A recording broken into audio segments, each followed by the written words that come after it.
crying. I didn't know that it was gonna happen to me. John Tyree doesn't talk much. By the time we meet him, he's on vacation from military duty, just trying to find some peace. That's when fate steps in. Savannah, a college student on spring break, accidentally drops her purse into the water at a pier. Without hesitation, John jumps in to retrieve it. When he returns her purse, their eyes meet, and something electric happens.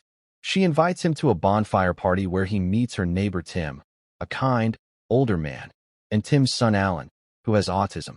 Their brief but warm encounter sparks a quiet connection between the soldier, the single father, and the observant boy. They spend more time together, getting to know Savannah better. As the night winds down, John starts walking home. Suddenly, a car pulls up. It's Tim, with Alan quietly lost in his own world. "Need a ride?" Tim asks with a knowing smile. John simply nods and gets in. During the ride, Tim lies about his wife being on vacation, which John notices but chooses to ignore. During the drive, Tim jokingly warns John to be careful not to break Savannah's heart, or else he'll have to break his bones. They share a laugh, the tension easing in the night air. Savannah isn't just partying on spring break. She's building homes with Habitat for Humanity, rebuilding houses damaged by hurricanes. Over the course of 2 weeks, something beautiful unfolds. John and Savannah fall deeply in love. Savannah even meets John's father Bill, a reclusive man obsessed with his coin collection, specifically rare mules. To John's surprise, Savannah is genuinely interested in his father's passion, seeing something in the quiet man that others miss. But Love Paradise has an expiration date. Savannah has to return to college, and John must complete his tour of duty in Germany. He tells her he just needs 12 more months. Then he'll be done with the army forever. During one of their conversations, Savannah gently suggests that John's father, like Alan, might have high-functioning autism. This observation upsets John, who storms off and gets into a fight with Savannah's friend Randy, accidentally punching Tim in the process. John apologizes to Tim and leaves Savannah a heartfelt note. She visits him for one last day together. Before John leaves, they make a promise that will define their future. They vow to continue their relationship through letters, promising to tell each other everything. Their love spills into words, handwritten, slow, and full of longing. John writes from dusty tents and chaotic war zones. Savannah writes from campus lawns and quiet cafes. For months, their connection grows stronger through paper and ink. But then the world changes forever. September 11th shatters everything. The attacks shake John and his fellow soldiers to their core. Faced with a choice between love and duty, John makes a decision that will haunt both of them. He re-enlists. When John returns home for a brief weekend leave, Savannah sees him first at the airport.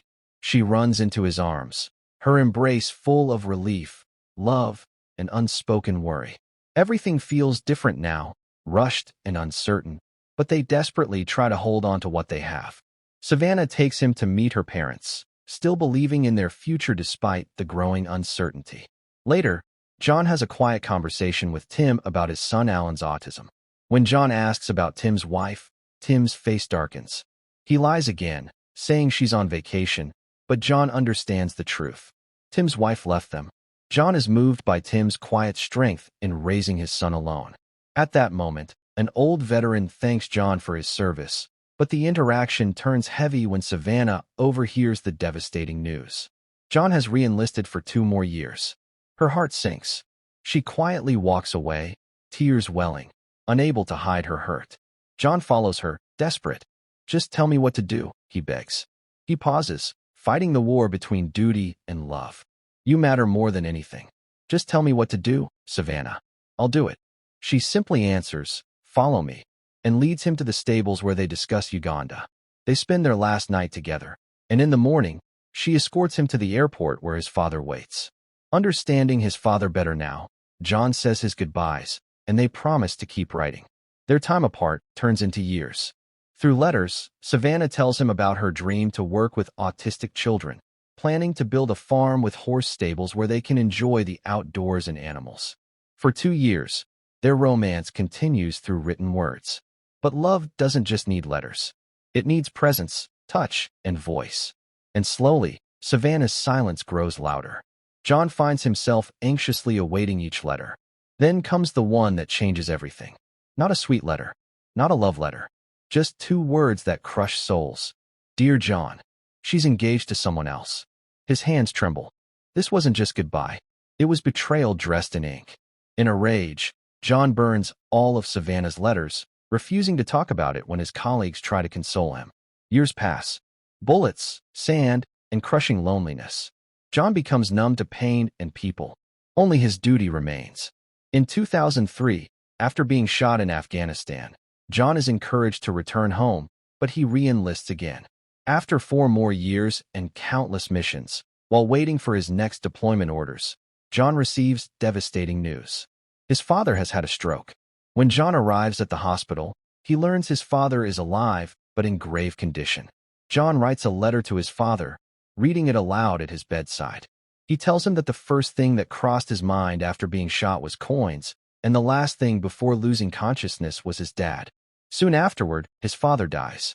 John visits Savannah at her farm, and she innocently asks about his father. She's shocked to learn he's dead, and that's why John came home. Entering the house, John discovers another shock. Savannah has married Tim and is living with him. She had to abandon her dream of a riding camp for autistic children because Tim is fighting cancer. Savannah brings John to visit him, and the moment feels like stepping into a room where time and pain have tangled together. Tim looks up, a little surprised to see him. Then Tim, ever the honest soul, breaks it. You know, he begins, his voice rough but steady. She never stopped loving you. John looks up. Tim chuckles faintly, painfully. She may not say it, but I see it. The way she looks at you. It's still there. That night, Savannah asks John to stay for dinner. At the table, after a long silence, John finally breaks. He asks why they're acting like everything is normal, pretending to eat dinner as if everything is okay. He confronts her about not even calling him, not giving him at least an explanation beyond just a Dear John letter. Furious, he asks if she thought so little of him that she couldn't pick up the phone. Savannah's response is heartbreaking.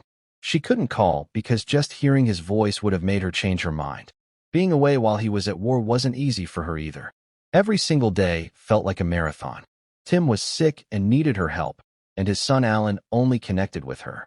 She was alone and had no idea what she was doing.